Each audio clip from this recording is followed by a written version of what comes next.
Let me now bring on board Rajan Shah, Chief Investment Officer with Angel Stockbroking. Rajan, morning. Thank you for joining us.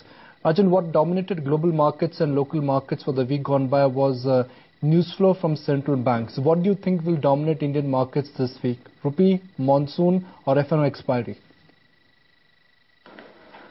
Well, Nikunj, actually, the market is showing a lot of resilience actually, and the momentum is good actually. So probably, we may go up, and if the monsoons more than global or anything else, monsoons could help aid this rally. Besides, Mr. Pranab Mukherjee made a statement that, some good announcement would be coming on probably Monday. So let us see what this announcement is, So, if the market gets the signal from the government that it is now aggressively getting into functioning, I think it could cheer up actually. So I think the momentum is good. So probably, a couple of good news more from the government and from the on the monsoon front could actually see the rally maybe continuing, another 3-4%. But I would again maintain my cautious view on the market. I think that the Q1 numbers are going to be disappointing as and when they come out in, the third and the fourth week of July. And I think another 3-4 percentage rally in the market will be, more than fairly priced, So maybe, it could start drifting back again to 16,000 levels or so. So I am not very gung-ho about the market. Yes, momentum is good, so, we could see the rally continuing, but I think nothing has changed fundamentally on the ground to warrant such a sharp move actually in the market. We have moved up from 15,800 to almost 17,000 now, and looking at the momentum, probably we could go to 17,500. But I think it's better to wait on the sidelines. But at the same time, Nikunj, as I have been maintaining earlier also on your channel, that it's not that the whole market is fully priced, or fairly priced. There are plenty of opportunities, and I would urge investors to look at the small and the mid caps segment.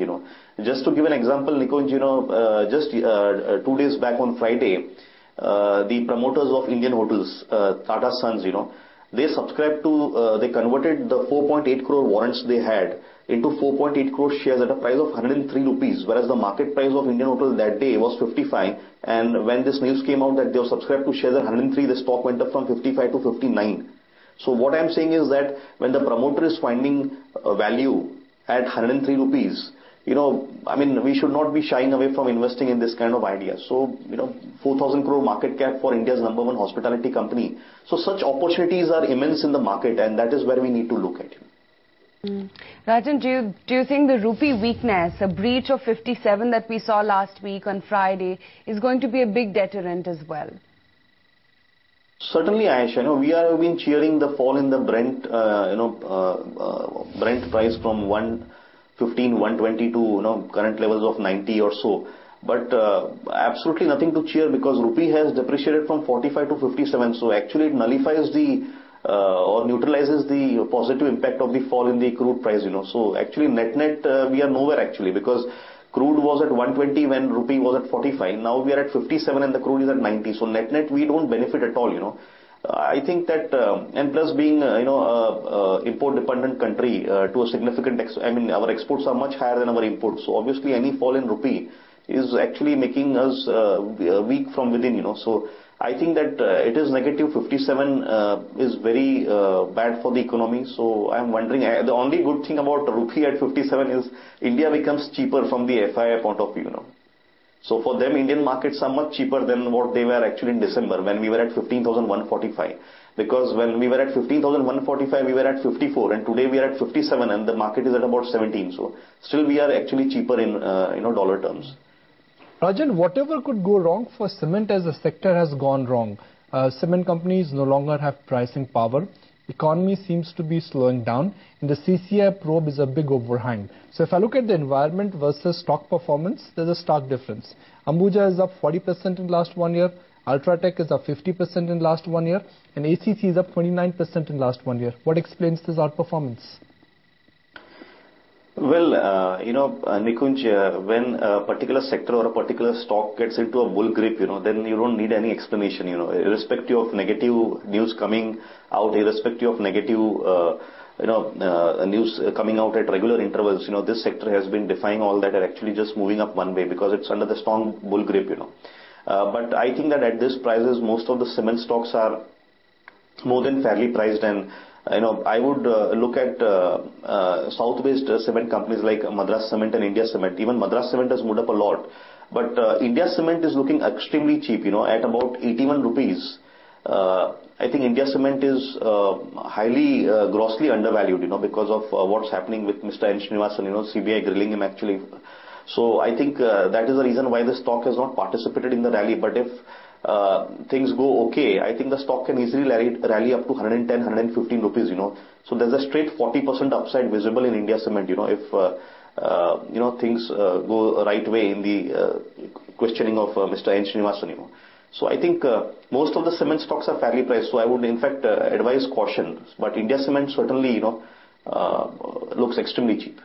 40%, how did you arrive at that number? Based on EV per ton, based on pre-estimates, based on replacement cost? Based on the replacement cost. I mean, if you see ACC, Gujarat Ambuja, they are quoting at 700 crore per million ton, more than that actually. And if you see India Cement, market cap, I think, is about 2,500 crore or around that level, and debt is around, I think, 1,500 or 1,800 crores, So you're getting 16 million tons for about 4,500 crores, So roughly around about 275 crore per million ton, So it's quoting at less than half a price of ACC or, Ambuja for that matter, So based on the replacement cost theory, I think India Cement is grossly undervalued.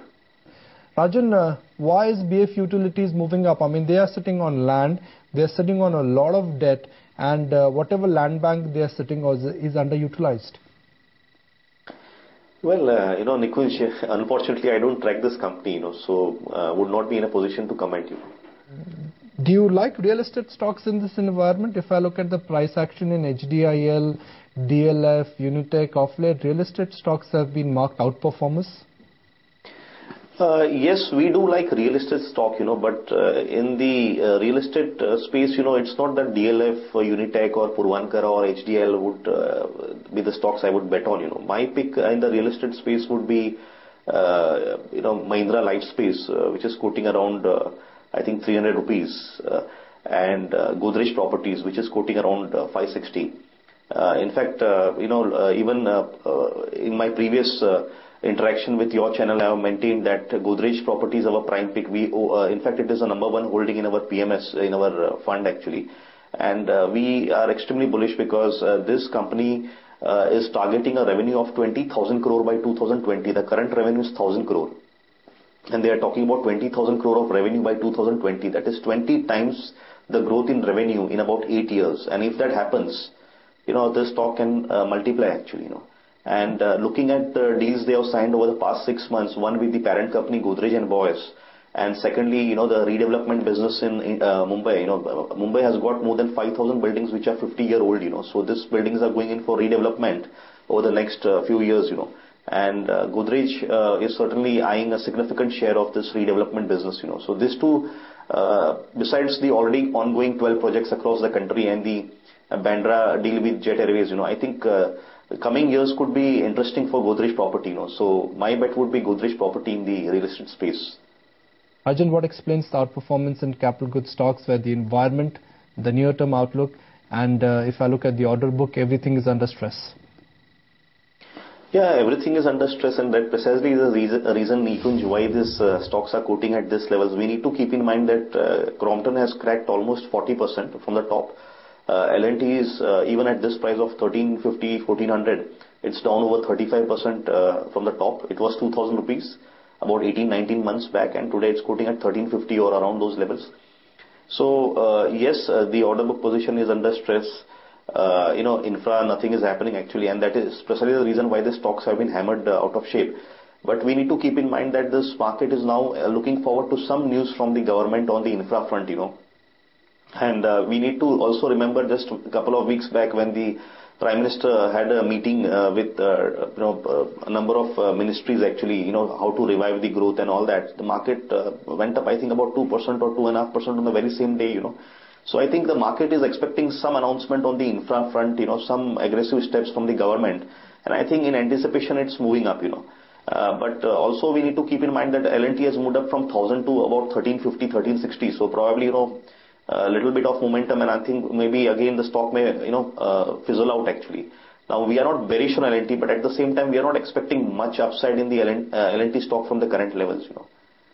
Rajan, do you track any of these? Coal India, Suzlon, or JP Infratech? Well, I don't track any of this very closely, Aisha, but as far as Suzlon is concerned, I think, it's a sort of dark horse, and, if the company does right, by selling certain assets and reducing its debt, probably, we could see some interest emerging in the stock, but this is a very long-term kind of dark horse. Normally we have seen in the past many companies, getting saddled with huge debt and then, restructuring their business and emerging very strong out, of this crisis. So Suzlon could be one of this, but then it's a 36-month to 48-month kind of story. So this could be a dark horse. But would you say that investors are better off avoiding Suzlon? If the holding period is 36 months, then there's certainly better stocks to own. See, Nikunj, basically when you make a portfolio, you give a certain allocation to blue chip companies, certain to small, certain to mid cap companies. There also need to be certain dark horses. And if this dark horses like, do the right things, they tend up giving you much superior return than even the blue chips. Like in 2004, India Cement was saddled with huge debt. The stock was at 31 rupees. The debt was 3 times its market cap. But when the company did some restructuring, invited certain players to in their stock actually, they offered some, I think, 13% or 12% stake to Asia Development Fund or somebody, and then the whole restructuring happened. They retired the debt. The profits started moving up. The cement industry started doing well. So all this aided, and the stock went up from 31 to 300 rupees. So some small portion of your portfolio always need to be in certain dark horses. And some of the dark horses which I believe at this point of time would be something like Suzlon or Punj Lloyd or Arcom. We have been reading reports about Arcom, Veritas coming out with a report with a target of 15 rupees. I mean, this is a family headed by Ambani. I mean, this is a company headed by Mr. Ambani. And, these companies do go through crisis, Rajan. So, yeah. Okay. Let me ask you a trick question. Out of the 3 stocks which you mentioned, which are high risk, high reward ideas, Arcom, Suzlon, Punj Lloyd, which one would you buy in your personal portfolio? Arcom, Nikunj, we own this stock actually, and Arcom I believe at about 62, 65 levels, there's not anything much to lose, In your personal portfolio or in your client's portfolio? In my client's PMS portfolio. And in your personal portfolio, out of the 3 stocks you mentioned, which one? No, I don't own any of this. In fact, I don't have any exposure to equity in my personal portfolio. Okay, fair point. That was the answer I was looking for. Appreciate your frankness on that. So what is on your watch list for next 1 year? A large cap stock where 20% appreciation is expected. Give us a name. Large cap would be Reliance. I think last 5 years I have never been bullish on Reliance, and we have been hearing every analyst coming on the media and talking about Reliance. But now everybody has given up the hope actually. But I believe that at this point of time, Reliance is a very decent buy. We have seen in the past how companies have gone in for buybacks and how their stocks have moved up after the completion of the buyback. Reliance has so far bought about 3 crore shares at an average price of about 710 rupees. So when the management, which understands the business more than any of all the analysts put together, is buying and pumping in 2100 crore till date actually in their own stock, I think one should certainly be bullish on Reliance.